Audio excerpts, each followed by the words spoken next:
Hi everyone, my name is Kristy Taylor and today I'm going to talk to you a little bit about why birds love trees. So my name is Kristy Taylor and I'm the Education and Outreach Coordinator for the Michigan State Bird Observatory. I also serve with Capital Area Audubon as president and I get to lead bird walks during the spring and in the fall to people of all ages.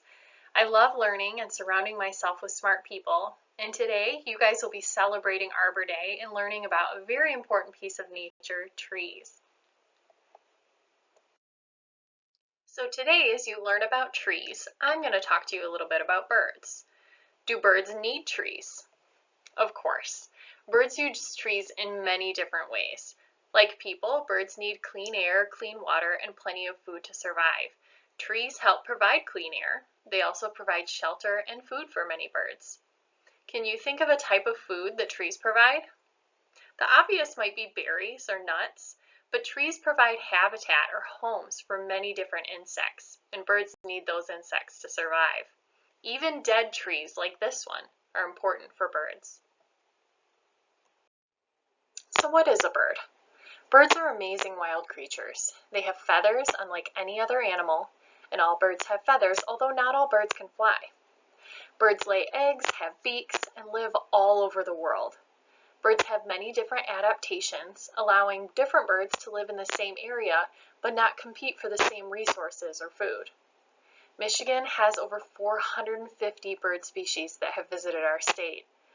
Many birds, especially birds here in Michigan, migrate in the fall, and in the spring they come back to seek food resources and to raise their young. Trees equal food.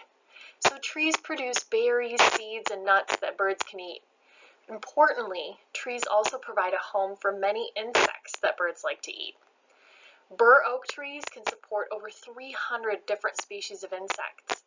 Many birds feed their nestlings caterpillars. Caterpillars are soft bug larvae and can be found under leaves, hidden in the bark, or crawling on the branches of many trees. Some birds, like this pileated woodpecker, have specialized beaks for getting to bugs and larvae that burrow deep into the trees. These birds can find food all winter long. Sap is also a food resource for a few different birds. Sapsuckers will drill a hole or a small line of holes in the tree and wait for the sap to rise to the surface and eat it.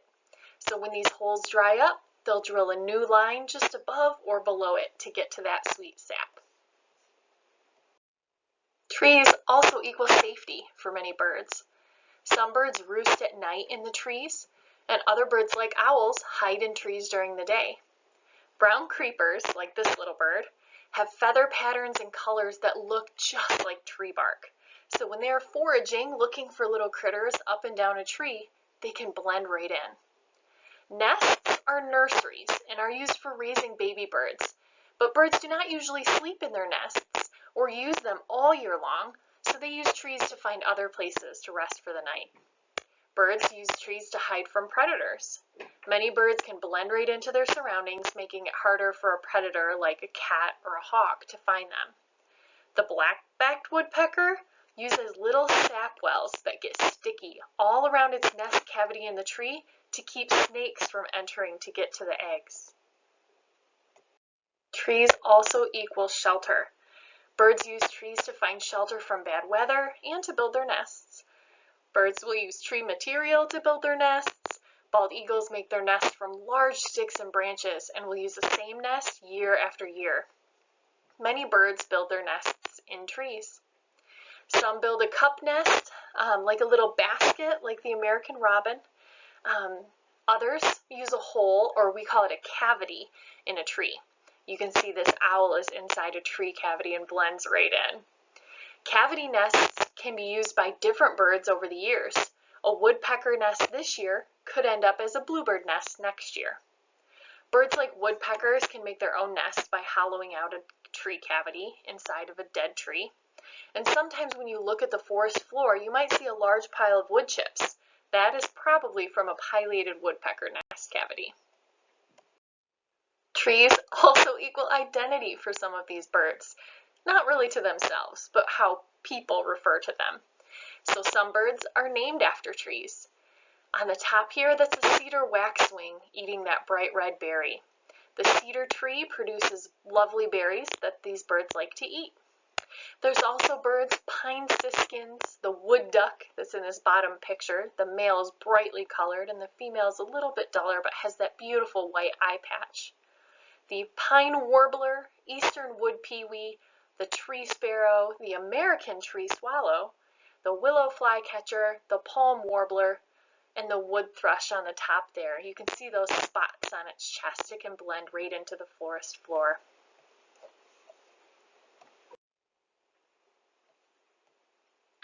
This next bird, hopefully you know this guy. This is a blue jay. So blue jays have a really cool relationship with the forest because they will take nuts all year long and hide them in different places in the forest. So not only are these trees providing them food, but blue jays are actually out there planting trees.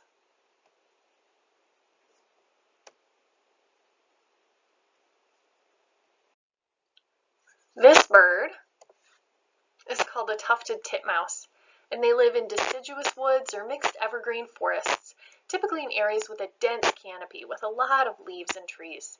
They also are common in orchards and parks and suburban backyards. They eat mainly insects in the summer, including caterpillars, beetles, ants, wasps, stink bugs, and tree hoppers, as well as spiders and even snails. They also eat seeds, nuts, and berries, including acorns and beech nuts.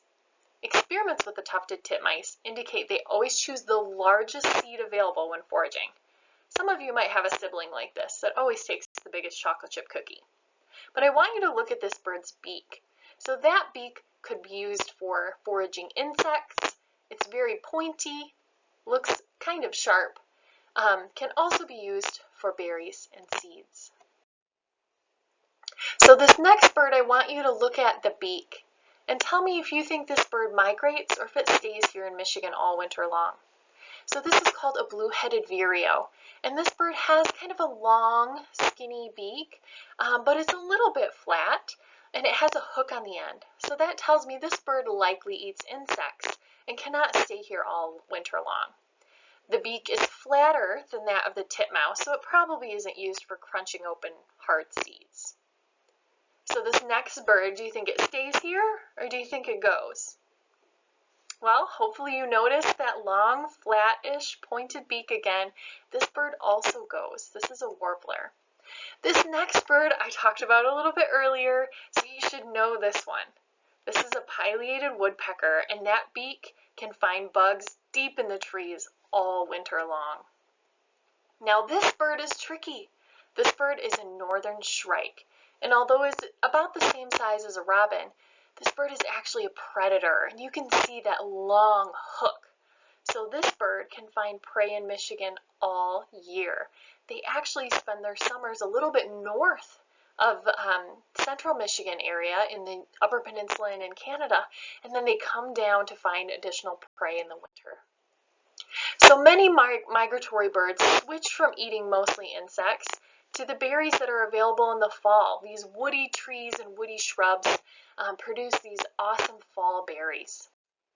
But what's important is that the fruit quality varies. So some of you, if you went into the cafeteria today and there were 2 tables, and one table had Mountain Dew and Skittles and cookies and Doritos, like that table's a party, right? It looks pretty exciting. Is it maybe the healthiest option for us? Probably not. But is it okay every once in a while? Sure. The other table might have some healthier things for us to eat. Maybe a glass of milk and a sandwich and some vegetables and a salad.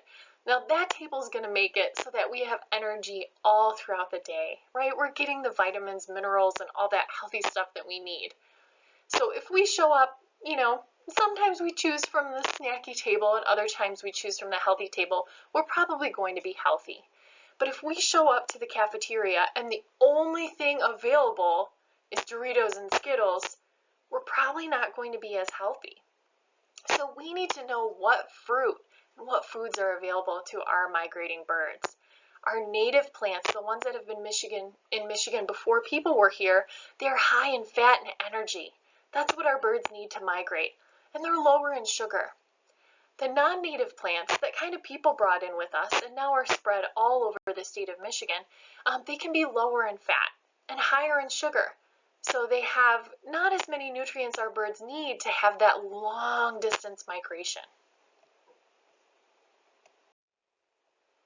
Migratory stopover points are sites where birds can stop and rest and refuel during migration. Some of them have lots of trees, and others don't have very many trees at all. This migratory stopover point is an island, so this might be the first place a bird can see as it comes over the Gulf of Mexico or as it's migrating over the ocean. This next spot is a wetland, so you can see there are trees there on the mountains, but there are all kinds of different plants and hopefully food resources for those birds. This next spot is a spot where a bird could stop, but you can see that the resources there are not very good for birds. They can rest, right? It's a spot where they wouldn't be in the water, but there are no trees, there are no bushes, and there's no food. This last spot I'll show you is right here in Michigan. You can see there are shrubs and grasses, and look at all those trees. So there are plenty of resources for birds to stop here. So in order to learn about the birds and what they're choosing to eat, and what kind of nutrients and food are provided at these migratory stopover points, we have to learn what these birds are eating. And since we can't watch them all day or see them sometimes when they're hiding in the trees, we have to learn what they're eating in a different way. Their poop. So we look at these birds and we capture them and we put them in a box and they leave us a beautiful art sample. Now, some of you may not think looking at poop could be valuable, but we study poop to understand what the birds are eating, the nutrients in those foods, the differences in what kind of bird is eating what kind of berry, and also if the birds are choosing the native plants, those healthier options, over the invasive plants, maybe those more sugary, less healthy options.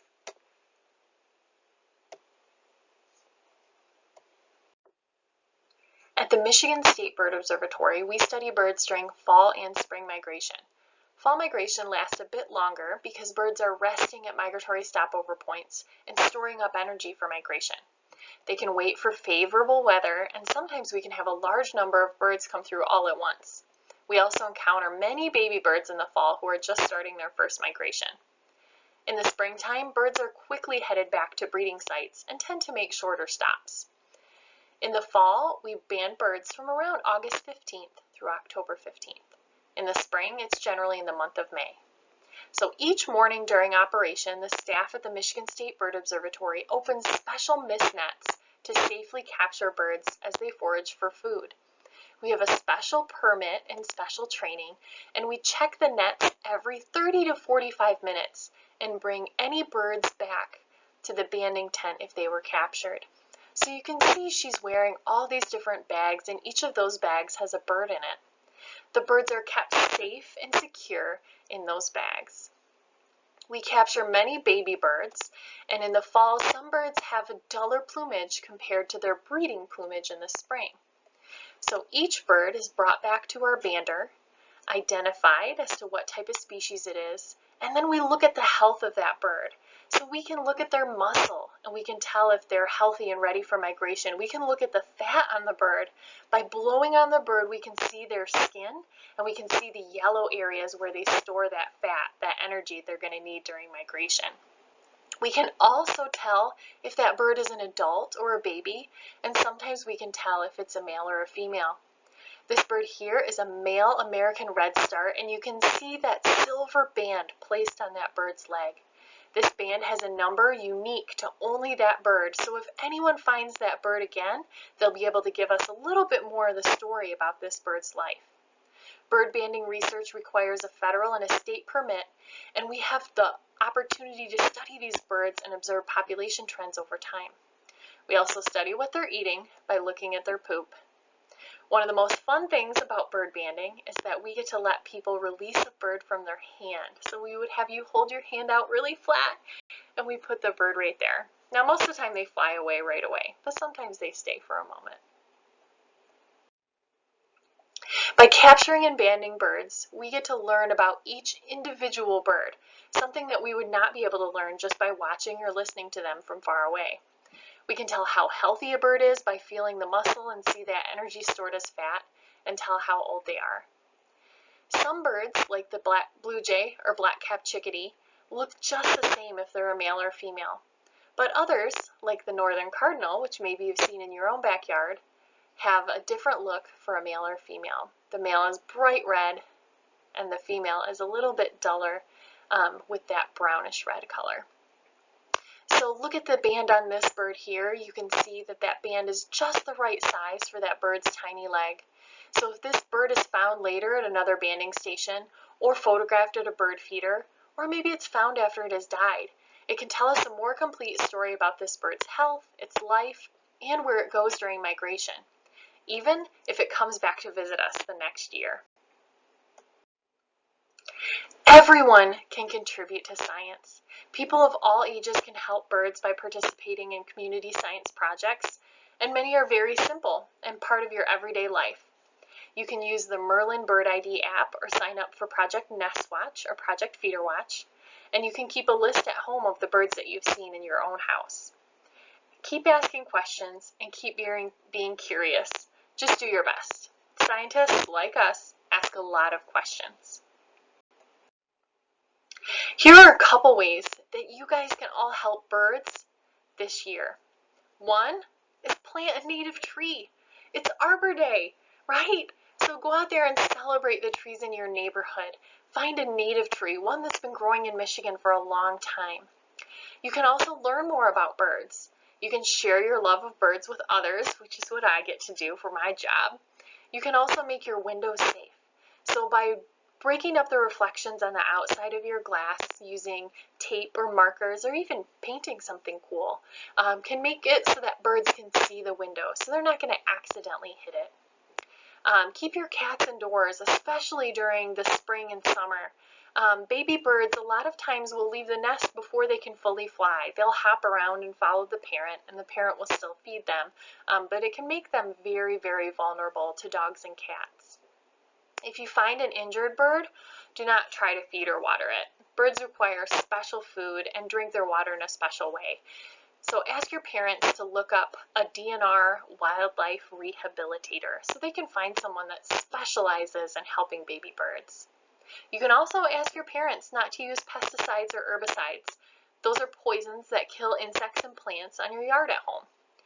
You can plant native plants and, importantly, keep on learning. So thank you so much for joining me today and learning a little bit more about trees and birds. Email me if you have any questions. Visit the Burke Lake Banding Station online, and hopefully someday you'll be able to visit the Burke Lake Banding Station and the Michigan State Bird Observatory in person. So thank you to Michigan State Ag Bio Research and the College of Natural Resources, the Michigan DNR, Capital Area Audubon, and many private donors that help support our bird banding operations and our educational programs. So go out there today, look in a tree, and find a bird.